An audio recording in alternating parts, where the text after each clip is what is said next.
साथियों, कैसे हैं आप लोग। आई होप कि आप सभी लोग अच्छे होंगे और अपने अपने तैयारी में पूरी तरीके से व्यस्त होंगे। साथियों, अभी तक आशा करते हैं कि आप सभी लोगों की तैयारी संपूर्ण हो गई।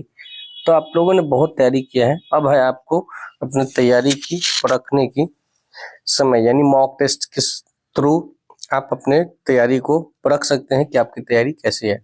तो इसी सिलसिले में हम आपके सामने 20 क्वेश्चन का पहला मॉक टेस्ट लेके आए हैं और उम्मीद करते हैं कि कुल 20-20 क्वेश्चन का 5 मॉक टेस्ट करेंगे एग्जामिनी तक, जो कि आपके एग्जाम के पॉइंट ऑफ व्यू से काफी इंपॉर्टेंट होने वाले हैं और क्वेश्चंस बहुत सारे इसमें से आने वाले हैं। इस तरीके के क्वेश्चंस पूछे जाते हैं, मोस्ट वीवीआई क्वेश्चंस का ये मॉक टेस्ट होने वाला है। तो चलिए हम शुरू करते हैं। वीडियो अच्छी लगे तो लाइक कर लीजिएगा और चैनल को सब्सक्राइब करें ना करें, वीडियो को शेयर कर दीजिएगा बाकी लोगों के पास, ताकि उनको भी इस चीज का जानकारी हो पाए और इससे लाभ उठा पाए। पहला क्वेश्चन है, अनुभव और प्रशिक्षण द्वारा अपने व्यवहारों का संशोधन और परिमार्जन करना ही अधिगम है, यह कथन किसने कहा था। तो इसमें देख रहे हैं ऑप्शन नंबर सी, गेट्स एवं अन्य ने इनके बारे में बोला था। प्रथम मनोवैज्ञानिक प्रयोगशाला स्थापित की गई थी, कहाँ पे, किसके द्वारा, तो बुंट के द्वारा। ठीक है। गिलफोर्ड के द्वारा प्रतिपादित बौद्धिकता संरचना के मॉडल में कितने तत्वों को सम्मिलित किया गया है, तो यह है 180।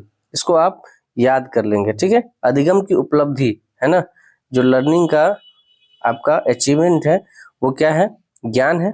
सही बात है, जब हम सीखते हैं, लर्निंग करते हैं तो उससे ज्ञान मिलता है, कौशल टेक्निक यानी स्किल्स मिलती है, अभिवृत्ति यानी उपरोक्त सभी इसका करेक्ट आंसर होगा। बुद्धि मापन का स्टैंड फॉर बिने प्रशिक्षण जो है वो शाब्दिक प्रशिक्षण है, ऑप्शन नंबर इसका डी बी हो जाएगा। अल्बर्ट बंडूरा संबंधित है किससे, तो शाब्दिक अधिगम से, है ना।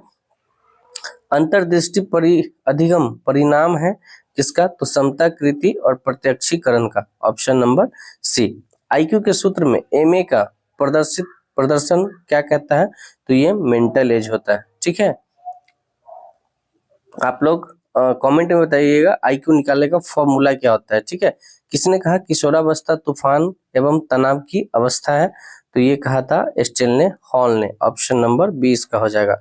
कौन सा अनुच्छेद 14 वर्ष से कम आयु के बच्चों को नौकरी करवाने से मनाही से संबंधित है, तो ये हो जाएगा अनुच्छेद 24।